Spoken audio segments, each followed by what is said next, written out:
সকলকে স্বাগতম জানাও ইয়াস আসাম পেপাৰ চেনেল লৈ আজি আলোচনা কৰিবলৈ লৈছো যে বিএ থাৰ্ড সেমিস্টাৰৰ যিসকল ছাত্ৰ ছাত্ৰীয়ে পলিটিক্যাল সায়েন্স মেজৰ লৈছে তেওঁলোকৰ যেটো মেজৰ পেপাৰ 2 আছে থাৰ্ড সেমিস্টাৰত সেইখন বিষয়ৰ আজি প্ৰথম চেপ্টাৰৰ কিছুমান ইম্পৰ্টেন্ট কোৱেশ্চনছ আলোচনা কৰিম 2025 বৰ্ষৰ ফাইনেল এক্সামিনেশনৰ কাৰণে। তো ইয়াত যেহেতু তোমালোকে দেখিবলৈ পাইছা যে বিএ থাৰ্ড সেমিস্টাৰ FYUGP যেহেতু 4 ইয়াৰ আন্ডাৰ গ্ৰেজুৱেট প্ৰগ্ৰামৰ আন্ডাৰত তোমালোকে পঢ়ি আছা সাবজেক্ট হল পলিটিক্যাল সায়েন্স তোমালোকৰ পেপাৰ নম্বৰ 1 মেজৰ যেটো মেজৰ পেপাৰ 2 আছে তো মেজৰ পেপাৰ 2 ৰ আজি আলোচনা কৰিম যে মেজৰ পেপাৰ 2 টো হল আন্তঃৰাষ্ট্ৰীয় সম্পৰ্ক বুজা পৰা বা আন্ডাৰষ্টেণ্ডিং ইন্টাৰনেশ্যনেল ৰিলেশন তো এইখন বিষয় তোমালোকৰ যে মেজৰ পেপাৰ 2 যেটো আছে পলিটিক্যাল সায়েন্স সাবজেক্ট থাৰ্ড সেমিস্টাৰ হেতু হল যে আন্ডাৰষ্টেণ্ডিং ইন্টাৰনেশ্যনেল ৰিলেশন তো এইখন বিষয়ৰ যে ফাইনেল এক্সাম 2025 বৰ্ষৰ কাৰণে কোড নাম্বাৰ 1 বা চ্যাপ্টাৰ নাম্বাৰ 1 অৰ যেটো ভেৰি ইম্পৰ্টেন্ট বা ভেৰি শৰ্ট ইম্পৰ্টেন্ট কোশ্চেন্স আলোচনা কৰিম 2025 বৰ্ষৰ কাৰণে তো তোমালোকৰ যে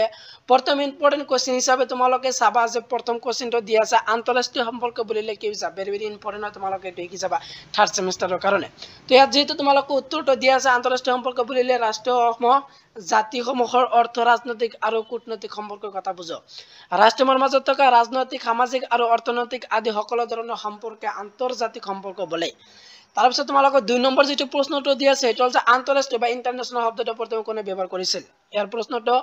আহিব পাৰে এনেদৰে তো তেনেহলে তোমালোকৰ উত্তৰটো এনেদৰে লিখিবা যে 1880 চনত ইংৰাজ চিন্তাবিদ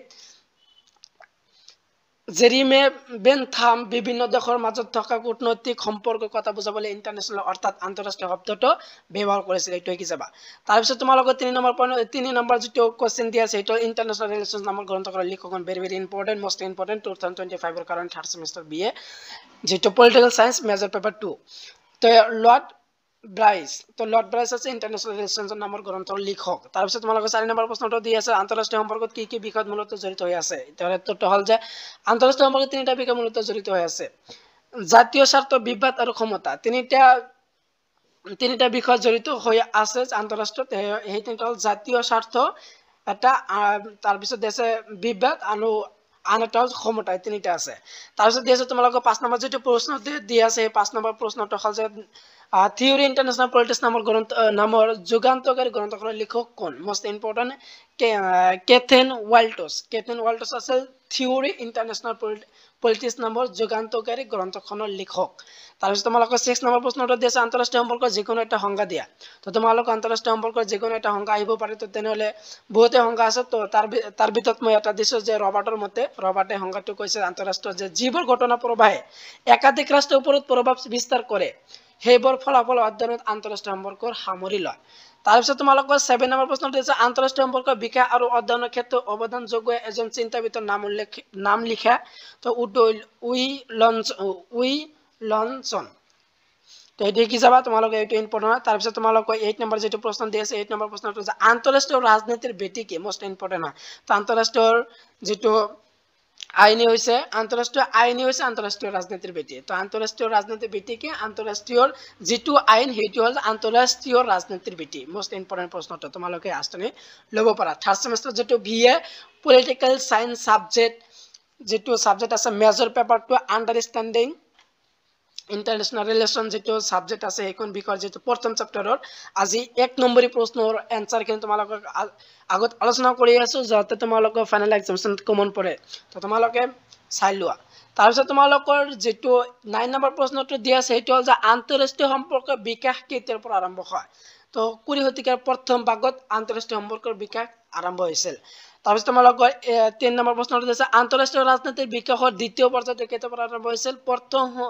মহাসমাৰোহৰ পিছৰ পৰা আৰম্ভ হৈছিল দ্বিতীয় যেটো পৰ্যায় এটো আছিল আন্তঃৰাষ্ট্ৰীয় তাৰ পিছত তোমালোকৰ 11 নম্বৰ যেটো প্ৰশ্ন আছে দেশসমূহৰ মাজত ক্ষমতা লাভৰ যুদ্ধ হৈছে আন্তঃৰাষ্ট্ৰীয় ৰাজনীতি এই মন্তব্যটো কোনে কৈছিল মৰ্গেন থিয়ে কৈছিল তাৰ পিছত তোমালোকৰ 12 নম্বৰ যেটো দি আছে ৰাষ্ট্ৰৰ মাজত সম্পৰ্ক হৈছে আন্তঃৰাষ্ট্ৰীয় ৰাজনীতি এই কথাষাৰ কৈছিল যে সেলিচাৰে মৰ্গেন থিয়ে কুইনচিস ৰাইটে তেওঁৰ উত্তৰটো হল যে মৰ্গেন থিয়ে কৈছিল তাৰ পিছত তোমালোকৰ 13 নম্বৰ যেটো প্ৰশ্ন দি আছে এটা হল যে আন্তঃৰাষ্ট্ৰীয় সম্পৰ্কৰ বিকাশ গুৰুত্বপূৰ্ণ অৰিহণা আগবঢ়াই এজন চিন্তাবিদৰ নাম লিখে কৌটিল্য এৰ আনসাৰটো হল কৌটিল্য আন্তঃৰাষ্ট্ৰীয় সম্পৰ্কৰ বিকাশৰ গুৰুত্বপূৰ্ণ অৰিহণা আগবঢ়োৱাছিল যে কোনে কৌটিল্যই তাৰপিছত তোমালোকৰ 14 নম্বৰ যেটো প্ৰশ্ন দিয়া আছে সেইটো হ'ল যে the end history and the last man গ্ৰন্থৰ লিখক কোন তো the end history and the last man গ্ৰন্থৰ লিখক কোন তো ফ্ৰান্সিছ ফুকিয়ামে এই গ্ৰন্থখন লিখিছিল তাৰপিছত তোমালোকৰ দিয়া আছে most important very very important হয় যে 15 নম্বৰ যেটো প্ৰশ্ন আছে 15 নম্বৰ প্ৰশ্ন বাস্তৱবাদ বুলিলে কি বুজা ভেৰি ভেৰি ইম্পৰ্টেণ্ট ইয়াৰ উত্তৰটো তোমালোকে চাই লোৱা যে বাস্তৱবাদ বুলিলে কি বুজা বা বাস্তৱবাদ কাক বলে তেনেদৰে আহিব পাৰে তাৰ আনসাৰটো তোমালোকে সম্পূৰ্ণ ভালদৰে চাই লোৱা তাৰপিছত তোমালোকৰ 16 নম্বৰ প্ৰশ্ন দিয়া আছে বাস্তৱবাদ দৃষ্টিভংগীৰ পিতৃ হিচাপে কাক জনা যায় ভেৰি ভেৰি ইম্পৰ্টেণ্ট যে এৰ উত্তৰটো তোমালোকে চাই লোৱা যে উত্তৰটো কি দিয়া আছে তো তোমালোকৰ তাৰপিছত তোমালোকৰ দিয়া আছে যে 16 বিস্তত তোমালোকৰ এইটো হ'ব যে 17 যে বাস্তৱবাদী দৃষ্টিভংগীৰ এজন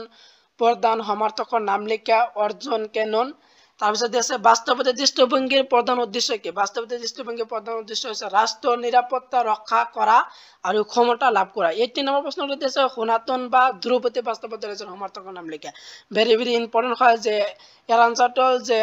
হানজো জে মৰ্গেনথিউ তাৰপিছত তোমালোকৰ 19 নম্বৰ যেটো প্ৰশ্ন এটা দিয়া আছে man the state and the war গ্ৰন্থখনৰ লিখক কোন আৰু এই গ্ৰন্থখন কেতিয়া প্ৰকাশিত হয় তাৰ উত্তৰটো গ্ৰন্থখনৰ লিখক হ'ল কেন ৱাল্টছ এই গ্ৰন্থখন প্ৰকাশিত হয় কিমান চনত 1954 চনত প্ৰকাশিত হৈছিল 20 নম্বৰ যেটো প্ৰশ্ন দিছে আন্তঃৰাষ্ট্ৰীয় সম্পৰ্ক অধ্যয়ন কৰা মৰ্গেনথিউৰ আটাইতকৈ বহুলভাৱে চৰ্চিত আৰু গুৰুত্বপূৰ্ণ অৱদান হিচাপে বিবেচিত গ্ৰন্থখনৰ নামটো কি Politics among nation এটো নাম আছিল যে Politics among nation তাৰপিছত 21 নম্বৰটো দি আছে যে উদাৰবাদী চিন্তাধাৰাৰ বিকাশত সহায় কৰা বা অৰিহণা আগবঢ়োৱা এক বিষয়ৰ নাম লিখা নাম উল্লেখ কৰা আধুনিকৰণ তাৰপিছত 22 নম্বৰ প্ৰশ্নটো দি আছে যে পাৰপেটুৱেল পিএছ নামৰ গ্ৰন্থৰ লিখক কোন ইয়াৰ এনসাৰটো তোমালোকে চাই লোৱা তাৰপিছত তোমালোকৰ 23 তে ধ্ৰুপদী বাস্তৱ দৃষ্টিভংগী এজন সমৰ্থকৰ নাম লিখা মৰ্গেনথিউ আছিল ইয়াৰ সমৰ্থক তাৰপিছত তোমালোকৰ 24 টো দিয়া আছে যে লেবাৰিজম শব্দটো কি ভাষাৰ শব্দৰ পৰা উৎপত্তি হৈছে তো লিটিন ভাষা লিবাৰ শব্দৰ পৰা উৎপত্তি হৈছে ইয়াৰ অৰ্থ হ'ল মুক্ত বা স্বাধীনতা লেবাৰিজম শব্দটো লিটিন ভাষাৰ পৰা উৎপত্তি হৈছে আৰু ইয়াৰ অৰ্থ হ'ল মুক্ত বা স্বাধীনতা তাৰপিছত তোমালোকৰ 25 নম্বৰ যেটো প্ৰশ্ন আছে নব্য বাস্তৱবাদ কাক বোলে ভেৰি ভেৰি ইম্পৰ্টেণ্ট 1980 ৰ দশকত আন্তঃৰাষ্ট্ৰীয় সম্পৰ্কত বিকাশ লাভ কৰা বাস্তৱবাদৰ নতুন ধাৰণাটো নব্য বাস্তৱবাদ বুলি কোৱা হয় 26 নম্বৰটো তোমালোকে চাই লোৱা 27 নম্বৰটো দেশৰ নব্য বাস্তৱবাদ চিন্তাধাৰা কোনে উন্মুখিত ঘটাইছিল 1979 চনত প্ৰকাশিত থিওৰি অফ ইন্টাৰনেশ্যনেল পলিটিক্স নামৰ এখন গুৰুত্বপূৰ্ণ গ্ৰন্থত কেটেন ওয়েলছে বাস্তৱবাদৰ নব্য চিন্তাধাৰাৰ উন্মেষ ঘটাইছিল 28 নম্বৰ প্ৰশ্নটো হ'ল যে উদাৰতাবাদ বুলিলে কি বুজা উদাৰতাবাদ হ'ল স্বেচ্ছাচাৰী ৰাজনৈতিক হস্তক্ষেপৰ পৰা তোমালোক সম্পূৰ্ণকে চাই লোৱা সম্পূৰ্ণ ক'বলৈ গ'লে ভিডিওটো পিছত দীঘলীয়া হৈ আছে তো তাৰ কাৰণ তোমালোকে চাই ল'বা তাৰপিছত তোমালোকৰ 29 নম্বৰ যেটো প্ৰশ্ন উদাৰতাবাদৰ যিকোনো এজন সমৰ্থকৰ নাম লিখা জন লক নব্য উদাৰতাবাদ বুলিলে কি বুজা এটা তোমালোকে চাই ল'বা নব্য উদাৰতাবাদ এটা বৈশিষ্ট্য লিখা একত্ৰীকৰণ 32 টো দিছে মাৰ্ক্সীয় ধাৰণা মতে বিশ্ব ৰাজনৈতিক প্ৰধান ভূমিকা গ্ৰহণ কৰা এটা উপাদানৰ নাম লিখা এটা তোমালোকে চাবা 33 34 তো 35 নাৰী মুক্তি বুলিলে কি বুজা গোটেইবিলাক ইম্পৰ্টেণ্ট হয় আজি যিবিলাক তোমালোকৰ আগত আলোচনা কৰি আছো থাৰ্ড সেমিষ্টাৰৰ যেটো পলিটিক্যাল সায়েন্স মেজৰ পেপাৰ 2 তো প্ৰথম চেপ্টাৰৰ কাৰণে এইবিলাক মোস্ট ইম্পৰ্টেণ্ট হয় 2025 বৰ্গৰ কাৰণে গোটেইবিলাক তোমালোকে ভালদৰে শিকি যাবা তাৰপিছত তোমাৰ 36 নম্বৰ নাৰীবাদী যিকোনো এটা প্ৰকাৰৰ নাম লিখা উদাৰতাবাদী নাৰীবাদী এটা প্ৰকাৰ তাৰপিছত দেশে তোমালোকৰ 37 নাৰী আন্দোলনৰ প্ৰথম অৱস্থাত কোনবোৰ আদৰ্শই প্ৰভাৱ পেলাইছিল মানৱীয়তা সমতা স্বাধীনতা আদি আদৰ্শই প্ৰভাৱ পেলাইছিল নাৰীবাদৰ যিকোনো এটা সমৰ্থকৰ নাম লিখা কেট মিলেট তাৰপিছত তোমালোকৰ আজিৰ ভিডিওৰ যেটো হেকৰ প্ৰশ্নটো দি আছে যে 1948 চনৰ ৰাষ্ট্ৰসংঘ সাৰ্বজনীন ঘোষণাপত্ৰৰ উল্লেখিত নাৰী অধিকাৰ সম্পৰ্কে এটা নীতি উল্লেখ কৰা ইয়াৰ আনসাৰটো হল যে ইয়াৰ আনসাৰটো আছে নাৰীৰ প্ৰতি থকা সকলো ধৰণৰ সমস্যা দূৰ কৰা তো 1948 চনৰ ৰাষ্ট্ৰসংঘ সাৰ্বজনীন ঘোষণাপত্ৰৰ উল্লেখিত নাৰী অধিকাৰ সম্পৰ্কে এটা নীতি হল যে নাৰীৰ প্ৰতি থকা সকলো ধৰণৰ বৈষম্য দূৰ কৰা তো এইটো আছিল তোমালোকৰ হেকৰ প্ৰশ্ন তো তোমালোকৰ যেটো BA থাৰ্ড সেমিষ্টাৰৰ যেটো political science major paper 2 understanding international relation subject আছে সেইখন বিষয়ৰ যেটো প্ৰথম চেপ্টাৰৰ যেটো আজি 1 নম্বৰ আৰু 2 নম্বৰ প্ৰশ্ন আলোচনা কৰিলো আৰু নেক্সট তোমালোকৰ এইখন বিষয়ৰ চাৰিটা ইউনিট আছে চাৰিটা ইউনিটে তোমালোকৰ সম্পূৰ্ণ কোশ্চেন আনসাৰ দিম আৰু তোমালোকৰ মেজৰ পেপাৰ 1 হেইটো দিম আৰু তোমালোকৰ যেটো এই চেপ্টাৰৰ 5 নম্বৰ আৰু 10 নম্বৰ প্ৰশ্নৰ आंसर किने दिम तो तार कारणे तुम्हालोके हेबिलाक साबर कारणे मोर चैनल साबस्क्राइब কৰি থবা তো ভিডিওটো ইমানেই আছিল।